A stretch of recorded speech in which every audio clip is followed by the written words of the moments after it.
वो जो दावे किए गए ना कि ये चीज गायब हो गई, वो चीज गायब हो गई, उसके बारे में वो बता रहे हैं। आए हैं और जो ऑफिस में कार्यालय में जमा किए गए या किसी पदाधिकारी को दिए गए, न्यासी को दिए गए, व्यक्ति को दिए गए, उन सब का तो संग्रह है ही, लेकिन उसके साथ साथ उनका रजिस्टर भी जो हम लोगों ने आपको अभी दिखाया, जिसकी फोटो आपने ली है, वह आप दिखा सकते हैं। जो चांदी हम लोगों ने प्राप्त,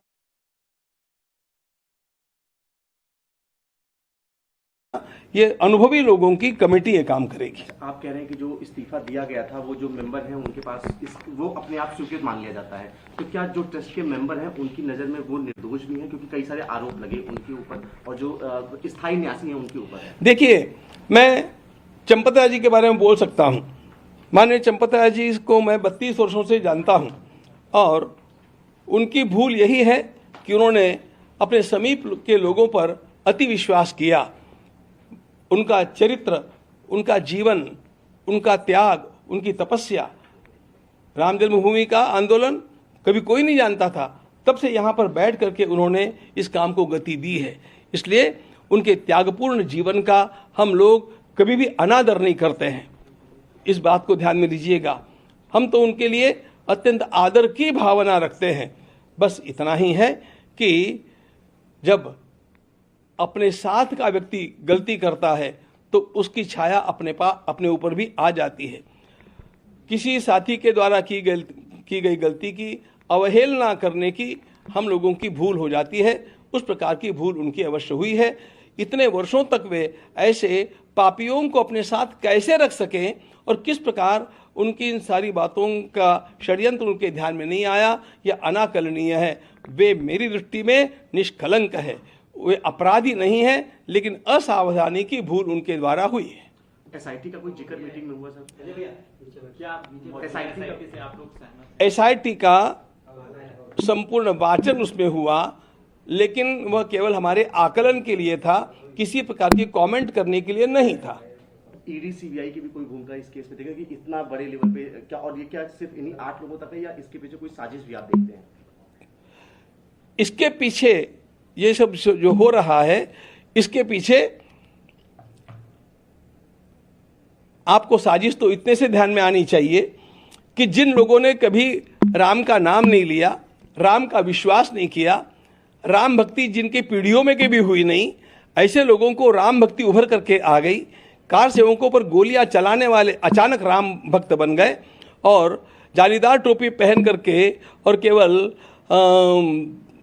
इफ्तार पार्टियां के लिए जाने वाले और कभी आकर के राम जी का दर्शन न करने वाले भी राम जी का दर्शन करने के लिए आ गए। इसका सीधा सीधा अर्थ यह है कि ये चोरी का निमित्त बना करके हिंदुत्व के विरोध में माहौल खड़ा करना, यह एक अत्यंत बड़ा जो संगठित समाज हुआ है उसके विरोध में माहौल खड़ा करना और इस देश में एक अराजकता का काम निर्माण करना, इस प्रकार का षड्यंत्र मुझे अवश्य दिखता है। इसमें अनेक लोग अपनी राजकीय रोटियां सेकने के लिए भी आए हैं, अनेक लोग अपने अन्य स्वार्थों के कारण भी आए हैं, ऐसा मुझे आभास होता है। क्योंकि जो कभी यहाँ पर आते हुए दिखाई नहीं दिए, अनुकूल बोलते हुए दिखाई नहीं दिए, उनकी राम भक्ति इतनी उभर करके आ गई, यह केवल आश्चर्य नहीं है, यह षड्यंत्र है। सर, क्या कोई प्रक्रिया में बदलाव किया जाएगा? चढ़ावे की जो प्रक्रिया है, क्या उसको और सुदृढ़ बनाने? कौन सी? जो चढ़ावे उसके लूपहोल्स को क्या ठीक करने के लिए प्रक्रिया में कोई बदलाव किया? बिल्कुल बदलाव किया जाएगा, पूरी तरह से बदलाव किया जाएगा। ये काम करने का वास्तव में एक बात आपको मुझे ये भी बतलानी चाहिए कि इसमें एसबीआई को भी अपनी जिम्मेदारी लेने से चूकना नहीं चाहिए, क्योंकि जो काम हुआ है वह एसबीआई के साथ मिलकर के हुआ है, तो उनकी भी अपनी जिम्मेदारी थी और उनकी निगरानी न होने का भी इसमें एक बहुत बड़ा परिणाम हम लोगों को भुगतना पड़ा है। वास्तव में मेरी दृष्टि में तो यह एफआईआर भी जो किया जाना चाहिए था वो एसबीआई के द्वारा किया जाना चाहिए था, हमारे ट्रस्ट के द्वारा नहीं किया जाना चाहिए था, लेकिन हमारे ट्रस्ट के लोग भोले, उन्होंने कर दिया। वास्तव में ये जिम्मेदारी उनकी है। तो ऐसी स्थिति में जब ये सारा षड्यंत्र चलता रहा, उसमें आमूल चूल परिवर्तन करना हमारा कर्तव्य है हम उसको करके रहेंगे और 1% भी डाउट न रहे इस प्रकार की प्रक्रिया को अपनाएंगे। इसके लिए हम लोग योग्य कदम उठाएंगे, सबका मार्गदर्शन लेंगे और इस राम मंदिर की जो प्रतिष्ठा पर आंच आई है उसको पूर्ण धो करके रहेंगे।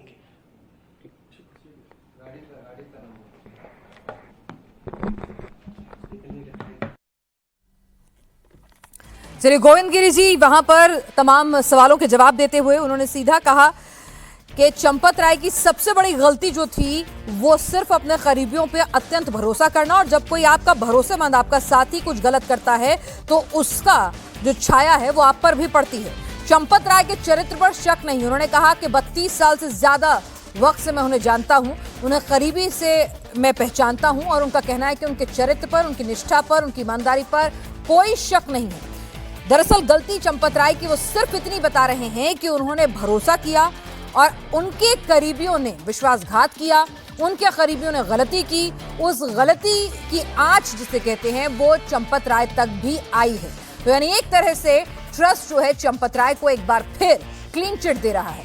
यहाँ पर सवाल फिर से उठ रहे हैं कि ट्रस्ट चंपत राय के ऊपर अगर पूरी जिम्मेदारी थी रख रखाव की, मंदिर प्रबंधन की, तमाम चीजों की, अगर वो हेड थे, वो मुखिया थे, तो आपसे अगर अपनी ड्यूटीज का निर्वहन ठीक ढंग से नहीं हुआ, आपने गलत तरीके से गलत लोगों पर विश्वास किया, उसके बाद भी आपने कानून व्यवस्था को अपने हाथ में लिया, तो आपको कैसे, आपकी भूल को कैसे नजरअंदाज किया जा सकता है? क्यों उनकी भूल को स्वीकार नहीं किया जा रहा है? क्यों बार बार इस बात का हवाला दिया जा रहा है कि वो अच्छे राम भक्त हैं, बहुत निष्ठावान हैं, उन्होंने अपना पूरा जीवन जो है वो राम भक्ति में, राम मंदिर आंदोलन में खपा दिया है। ठीक है, वो एक अलहदा बात है, आप अच्छे राम आंदोलन से जुड़े रहे हैं, आपने काम किया है, लेकिन यहाँ पर सवाल ये भी उठ रहा है कि ये जो पूरा प्रकरण है, अगर चंपत राय की जानकारी में आया तो उन्होंने वक्त रहते इस प्रकरण में एफआईआर क्यों नहीं कराई, वो सबके संज्ञान में क्यों नहीं लाए?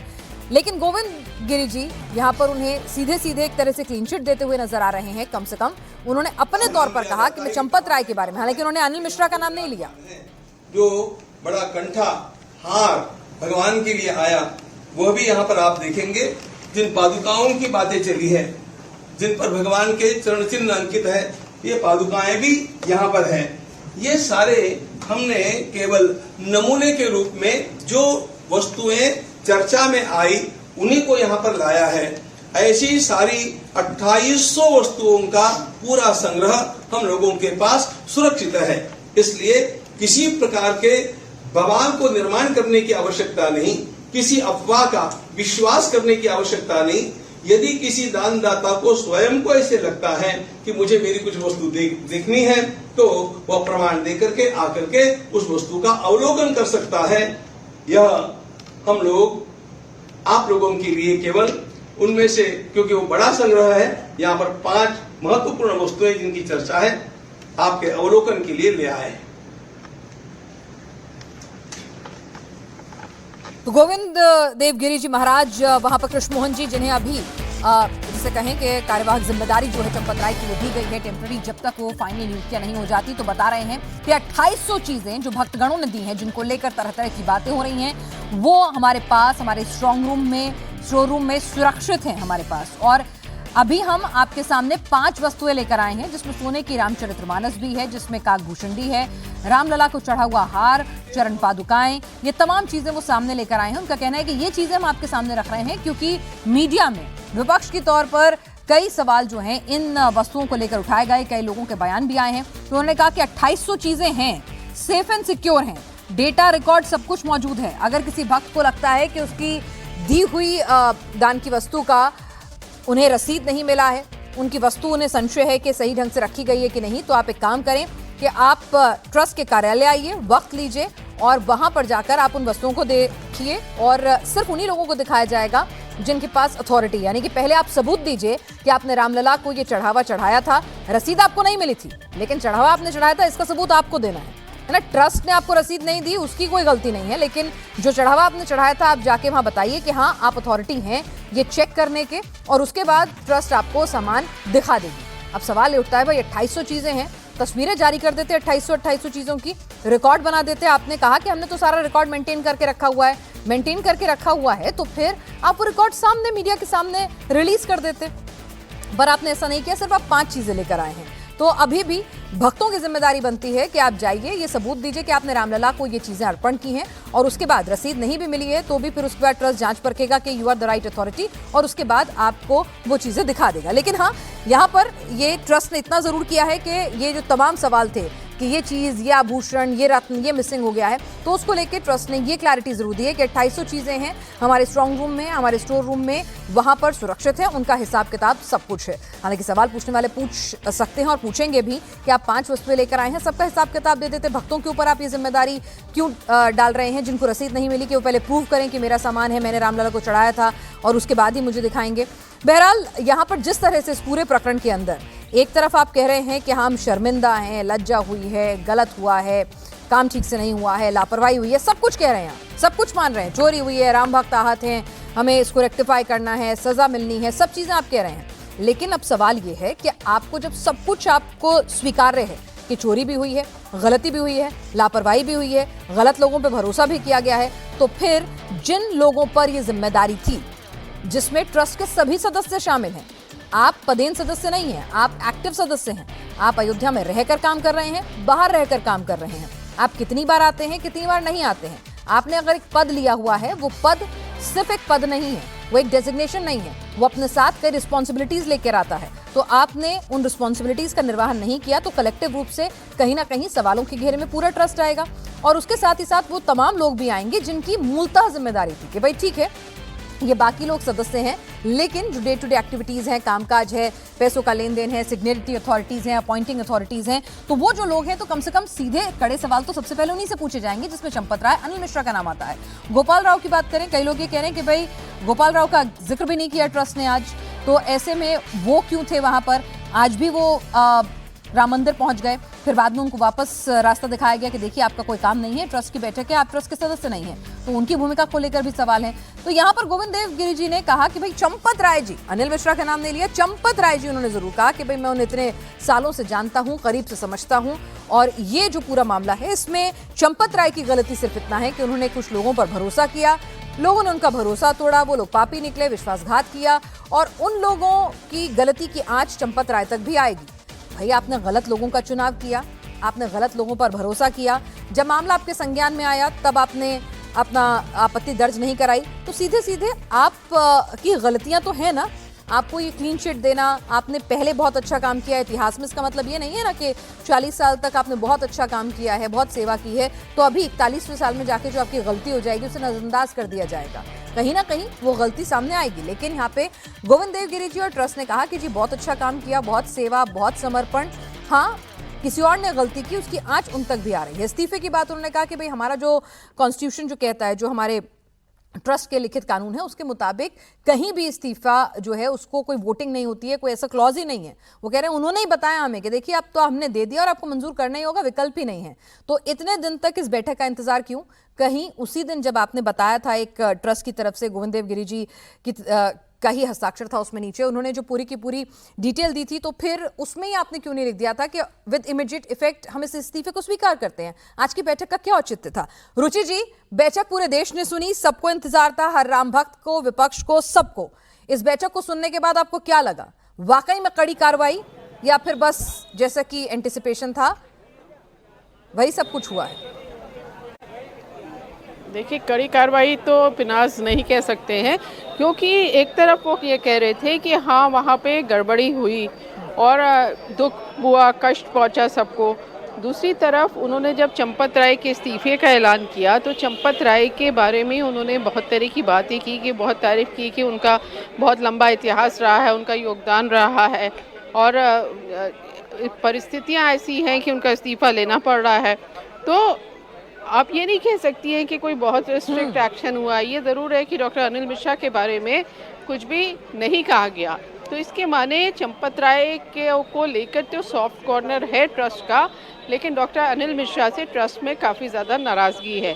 तो आप ये नहीं कह सकती हैं कि बहुत कड़ा एक्शन हुआ, बस आप ये कह सकती हैं कि क्योंकि जिस तरह से ये मामला पिछले दिनों उठा और सब लोग, जो जनता थी, आम जनता, जो आम श्रद्धालु थे, वो इससे जुड़ गए, तो एक तरह का मैसेज देने की कोशिश है कि हमने कार्रवाई कर ली है।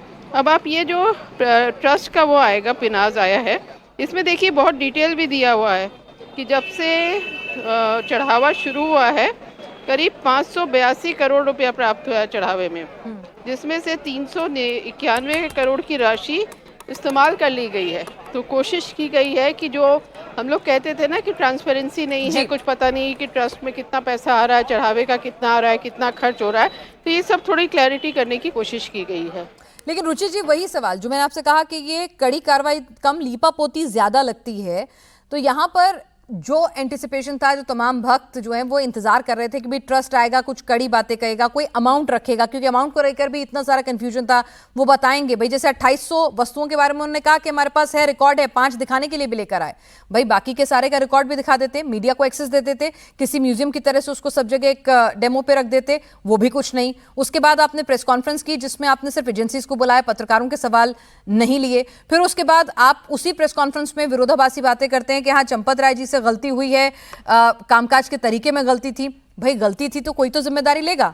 चंपत राय जी को आप खुद ही स्वतः संज्ञान लेते हुए क्लीन चिट दे देते हैं, एसआईटी का रिपोर्ट का इंतजार भी नहीं करते, तो इससे तो और ज्यादा विपक्ष को हमलावर होने का मौका मिल गया। सिर्फ आहत होना, आघात होना, इमोशनल होना, हर्ट होना, इससे तो काम नहीं बनेगा ना रुचि जी।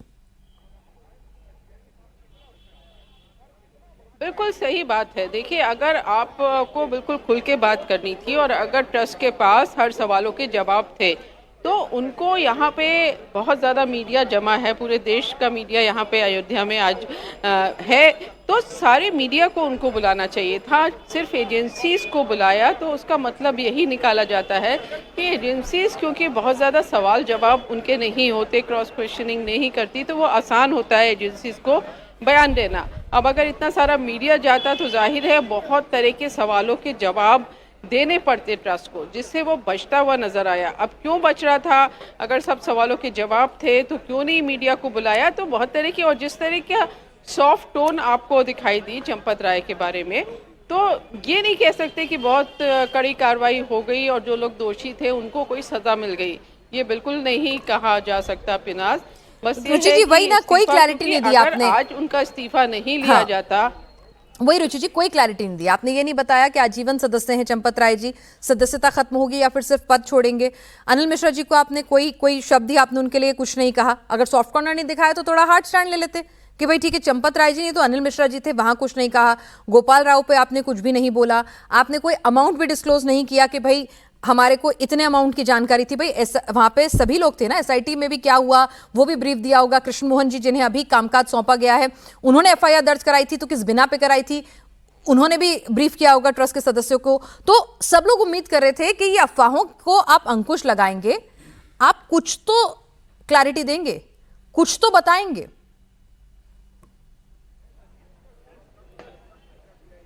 बिल्कुल, क्योंकि इस बात से तो देखिए ट्रस्ट पे नहीं इनकार कर रहा कि वहाँ पर चढ़ावे में चोरी नहीं हुई, ये तो नहीं कह रहा। उन्होंने कहा कि अब चढ़ावे में चाहे उसकी राशि पे ध्यान नहीं दिया जाना चाहिए, चाहे जितने की भी चोरी हुई हो। तो जब वो मान रहे हैं कि चढ़ावे की चोरी हुई और उसके बाद अगर इस तरह का बयान उनका सामने आ रहा है, तो इसका मतलब मकसद तो यही नहीं देखा जाएगा कि चीज़ों को रफा दफा करने का मकसद है कि क्योंकि अगर अब आज की तारीख में चंपत राय और डॉक्टर अनिल मिश्रा का इस्तीफा नहीं होता तो जनता भी बहुत तरह के सवाल करती और विपक्ष तो बहुत ज़्यादा करता। तो उन सब चीज़ों से बचने के लिए शायद इस तरह का बयान दिया गया है। और अब वो कह रहे हैं कि एसआईटी की पूरी रिपोर्ट आ जाएगी, उसके बाद हम फिर बैठेंगे, तब हम कुछ और आगे का फैसला करेंगे और तब तक कोशिश होगी कि मंदिर में जो सिस्टम है वो ठीक तरह से काम हो, उस तरह की गड़बड़ी ना हो। लेकिन बड़ा सवाल यही है कि जब आप मान रहे हैं कि वहाँ पर गड़बड़ी हुई, तो आखिर जो गड़बड़ी के जिम्मेदार थे उनके खिलाफ कोई कड़ा एक्शन होते हुए दिखना चाहिए था। कम से कम निंदा ही कर देते। चलिए, आपको उनकी निष्ठा पे भरोसा था, लेकिन इनकॉम्पिटेंस थी ना, आपके ऊपर जिम्मेदारी थी कामकाज को ठीक से करने की, देखरेख की, तो फिर कम से कम निंदा ही कर देते कि भाई जो चंपत राय जी को जिम्मेदारी दी गई थी, अपना कामकाज वो ठीक ढंग से नहीं कर सके। अनिल मिश्रा जी अपना कामकाज ठीक ढंग से नहीं कर सके, उन्होंने अपने करीबी लोगों को अपॉइंट ही कराया, कोई अमाउंट दे देते, कुछ भी नहीं दिया। अगर ट्रस्ट का ये एसओपीज जो है, गाइडलाइंस जो है, वो ये कहती हैं कि भाई कोई वोटिंग नहीं है, जैसे इस्तीफा किसी ने दिया इमीडिएट इफेक्ट्स के साथ अप्रूव हो जाता है, तो फिर उस दिन जब प्रेस रिलीज की थी तो उसी दिन कह देते कि इमीडिएट इफेक्ट्स के साथ इस्तीफा अप्रूव हो गया। आज की बैठक का क्या औचित्य था? ना आपको अमाउंट बताना था, ना परमानेंट सदस्यता गई कि नहीं गई ये बताना था, ना आपको अनिल मिश्रा या चंपत जी के खिलाफ कुछ भी कहना था। तो जब आपको कुछ करना ही नहीं था तो फिर इस पूरी प्रेस कॉन्फ्रेंस के जरिए, और प्रेस कॉन्फ्रेंस भी नहीं करनी थी, आपको सिर्फ एजेंसीज को जाके अपना बयान देना था, तो फिर ये सीधे सीधे आप आहत हैं, दुखी हैं, द्रवित हैं, असाधारण घटना है, लेकिन भाई असाधारण घटना पर असाधारण कार्रवाई की भी उम्मीद जो है वो रामभक्त लगाकर बैठे हुए हैं। तो इस बीच रुचि जी आप हमारे साथ बने रहिए, हम लगातार इस मुद्दे पर आपसे बातचीत करते रहेंगे। लेकिन चंपत राय बरसों तक पापियों के बीच घिरे रहे हैं, ये कैसे हो सकता है? चंपत अपराधी नहीं हो सकते, लेकिन असावधानी बहुत उन्होंने कर दी। 3 लोगों की हमने नियुक्ति की है जो हम लोगों को 3 नाम प्रस्तुत करेंगे। ये न्यायमूर्ति प्रदीप कोहली जो सेवानिवृत्त है, लेफ्टिनेंट जनरल विष्णुकांत चतुर्वेदी जो सेवानिवृत्त है, और जिन्होंने 10 वर्षों तक शिरडी का संस्थान पूरा सफलता के साथ चलाया, ऐसे सुरेश जी हावरे। इन तीनों की कमेटी हम निश्चित कर चुके हैं और ये तीनों अलग अलग लोगों के इंटरव्यू लेकर के और हम लोगों के पास नाम देंगे। उन 3 नामों में से हम उसका चयन करेंगे। यह काम कोई एक व्यक्ति नहीं करेगा, ये अनुभवी लोगों की कमेटी ये काम करेगी। आप कह रहे हैं कि जो इस्तीफा दिया गया था वो जो मेंबर हैं उनके पास वो अपने आप स्वीकृत मान लिया जाता है, तो क्या जो ट्रस्ट के मेंबर हैं उनकी नज़र में वो निर्दोष भी हैं? क्योंकि कई सारे आरोप लगे उनके ऊपर और जो स्थायी न्यासी हैं उनके ऊपर। देखिए, मैं चंपत राय जी के बारे में बोल सकता हूँ। माननीय चंपत राय जी को मैं 32 वर्षों से जानता हूँ और उनकी भूल यही है कि उन्होंने अपने समीप के लोगों पर अति विश्वास किया। उनका चरित्र, उनका जीवन, उनका त्याग, उनकी तपस्या, राम जन्मभूमि का आंदोलन कभी कोई नहीं जानता था, तब से यहाँ पर बैठ करके उन्होंने इस काम को गति दी है। इसलिए उनके त्यागपूर्ण जीवन का हम लोग कभी भी अनादर नहीं करते हैं, इस बात को ध्यान में लीजिएगा। हम तो उनके लिए अत्यंत आदर की भावना रखते हैं।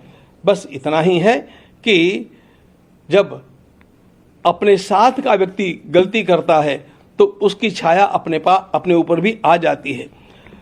किसी साथी के द्वारा की गई गलती की अवहेलना करने की हम लोगों की भूल हो जाती है, उस प्रकार की भूल उनकी अवश्य हुई है।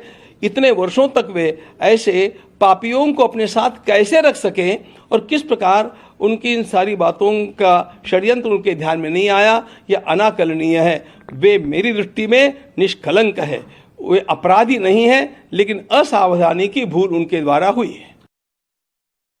एसआईटी का इंतजार ही क्यों करना है? निष्कलंक है, अपराधी नहीं है, बस एक छोटी सी भूल ही तो हुई है, ये कह रहे हैं स्वामी गोविंद देव गिरी जी महाराज। हालांकि इन्होंने खुद अपने लिए किस तरह से कि भाई मेरे ना हस्ताक्षर चलते थे, ना मैं वहां रहता था, चार्टर्ड प्लेन का भी खर्चा नहीं उठाता था, अपनी क्लैरिफिकेशन उन्होंने पहले दे दी थी। हमारे साथ रुचि जी लगातार जुड़ी हुई। रुचि जी, भाई 22 तारीख का इंतजार क्यों करना है? निष्कलंक है, अपराधी नहीं है, छोटी सी भूल हुई है। हाँ, जिन्होंने चंदा चुराया वो महापापी हैं, राम विद्रोही हैं, लेकिन जिस शख्स के ऊपर ये पूरी जिम्मेदारी थी कि राम मंदिर के अंदर कुछ भी गलत ना हो, उसने बस छोटी सी भूल ही तो की है।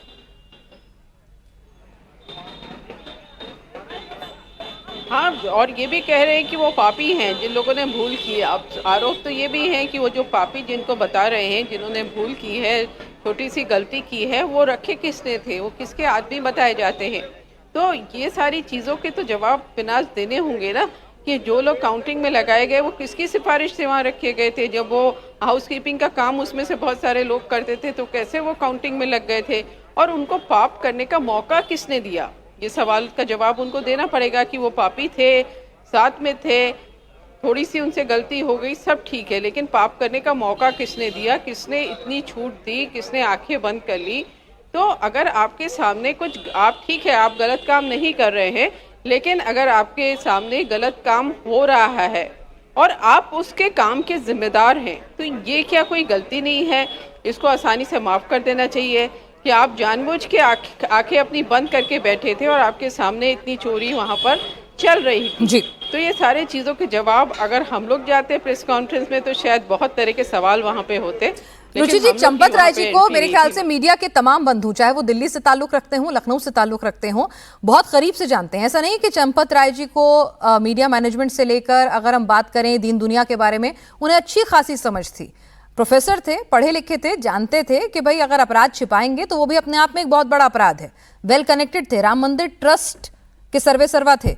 तो यहाँ पर जब कानून उन्होंने अपने हाथ में लिया तो उस भूल को छिपाने की जो भूल की ना, वो देश के कानून के हिसाब से अपराध है।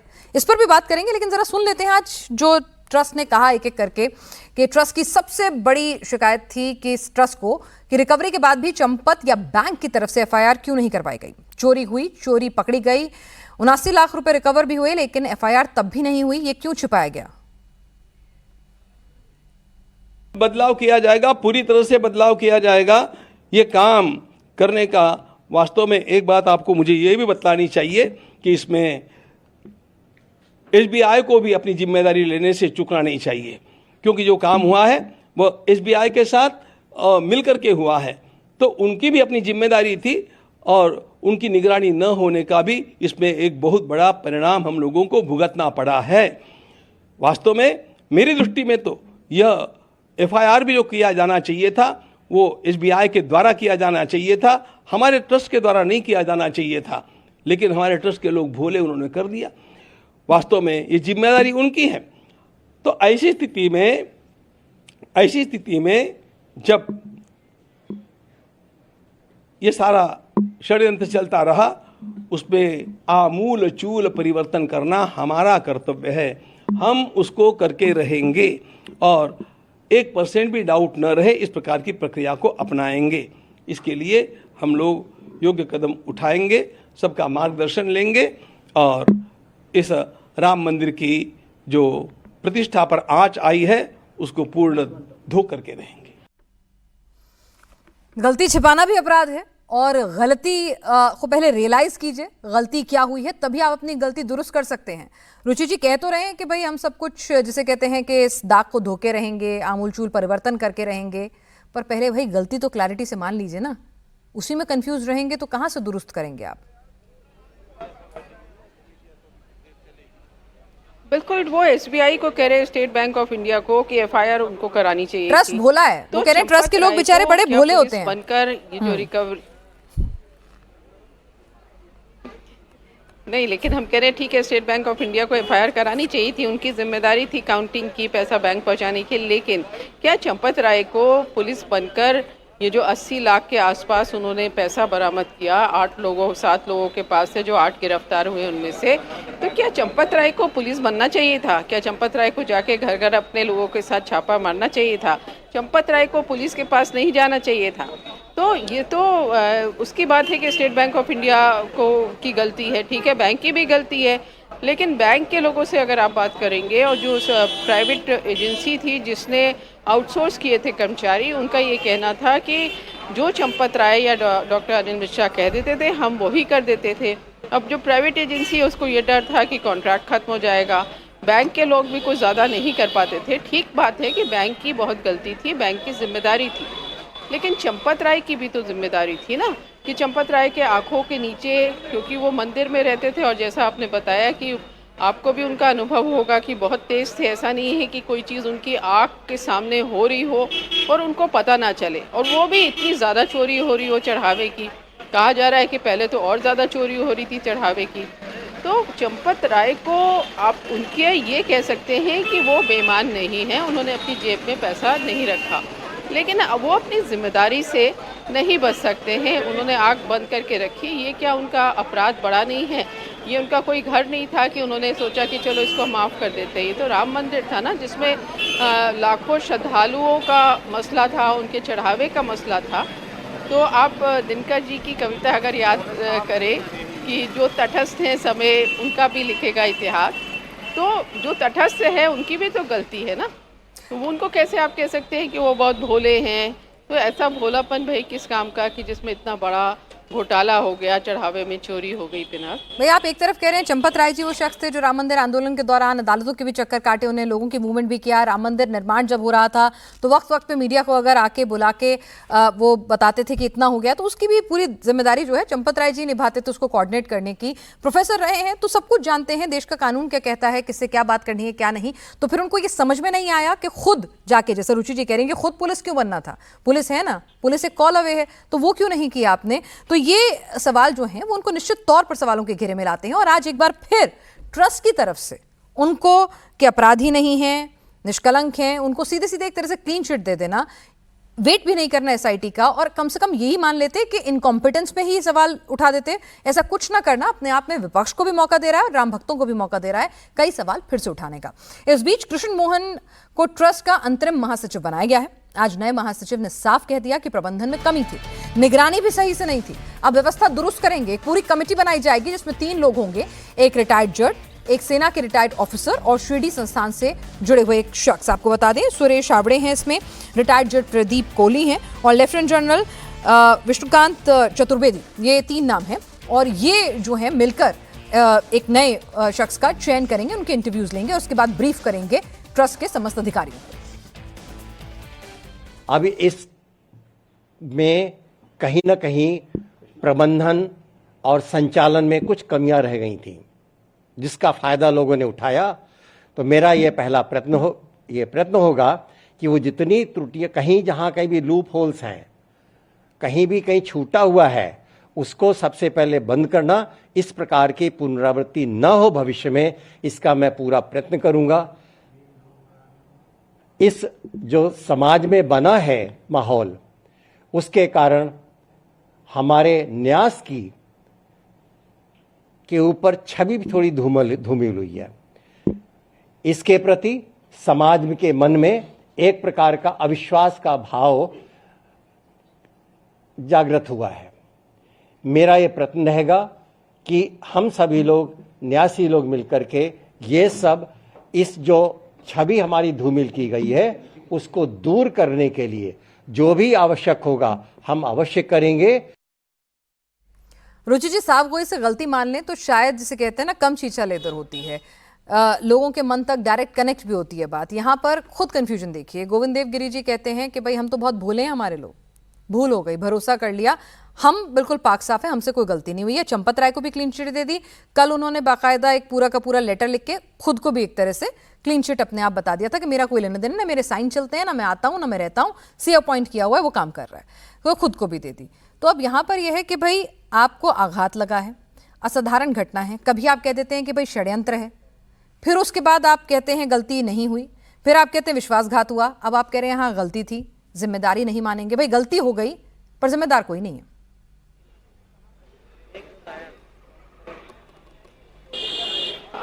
ये तो बहुत उसकी बात है, क्योंकि जिस तरह की कल उनके जो पत्र सामने आया था कोषाध्यक्ष जी का, उन्होंने उसमें लिखा था कि जो लोकल लोग हैं वो वहाँ पे काउंटिंग का काम देखते हैं। तो वो तो पूरा उन्होंने एक तरह का इल्ज़ाम लगाया था कि जिम्मेदारी उनकी थी, मैं तो कुछ था ही नहीं, मेरे पास तो कोई चेकबुक वहाँ है नहीं, मैं कोई साइन नहीं करता था। तो जब वो दोनों लोग जिम्मेदार थे, तो आज जिस तरह से उनका, अनिल मिश्रा को तो नहीं, लेकिन जिस तरह से चंपत राय का बचाव किया, वो बहुत तरह के सवाल खड़े करता है। और ये बिल्कुल साफ है कि अगर वहाँ पे मंदिर में जब शुरू हुआ, जब चंपत राय को पता चला, जो वो कह रहे हैं कि उनको मई के आखिर में, जून के पहले वीक में पता चला कि वहाँ चोरी हो रही थी, अगर चंपत राय उसी टाइम पुलिस में जाकर या ट्रस्ट की तरफ से एक FIR करा देते कि यहाँ पर ये कर्मचारियों पे हमें शक है, इनके घर में पैसा है, हम आपको डिटेल दे रहे हैं, आप इनको जाके बरामद कीजिए, या ट्रस्ट की मीटिंग एक बुलाते कि यहाँ पर जो सिस्टम है वो ठीक तरह से काम नहीं कर रहा, उसको ठीक करने की ज़रूरत है, तब हम समझते कि हाँ कुछ मंशा थी, कुछ गड़बड़ी पकड़ी, एकदम से कोई गड़बड़ी हो गई जो उनके आँख के सामने आई और उन्होंने उसके खिलाफ एक्शन कर लिया। लेकिन ऐसा तो कुछ नहीं हुआ। उन्होंने तो पूरा मामला जो है छुपाने की कोशिश की कि किसी तरह ये मामला बाहर ना आए, अपने लेवल पे उसको सुलझा लिया जाए। तो उसका नतीजा आप देख ही रही हैं कि किस तरह से ये मामला इतना ज़्यादा बड़ा हो गया। अगर पहले दिन चंपत राय पुलिस के पास चले गए होते तो शायद इतना मामला तूल ना पकड़ता। इस्तीफा पहले हो जाता, पहले चले जाते, स्वतः संज्ञान ले लेते, जीरो टॉलरेंस पॉलिसी की बात करते, नैतिकता जल्दी जाग जाती। और आज भी जब राम मंदिर ट्रस्ट ने प्रेस कॉन्फ्रेंस की बात की इतने लंबे इंतजार के बाद, तो वो कॉन्फ्रेंस ना करके सिर्फ एजेंसीज को ब्रीफ करना, फिर उसके बाद खुद ही चंपत राय को क्लीन चिट दे देना, गलती की बात मानना, लेकिन ये नहीं बताना कि गलती की जिम्मेदारी किसकी थी। तो ये अपने आप में ही बहुत ज्यादा कंफ्यूजन का स्टेट इसको कैरी फॉरवर्ड कर रहा है।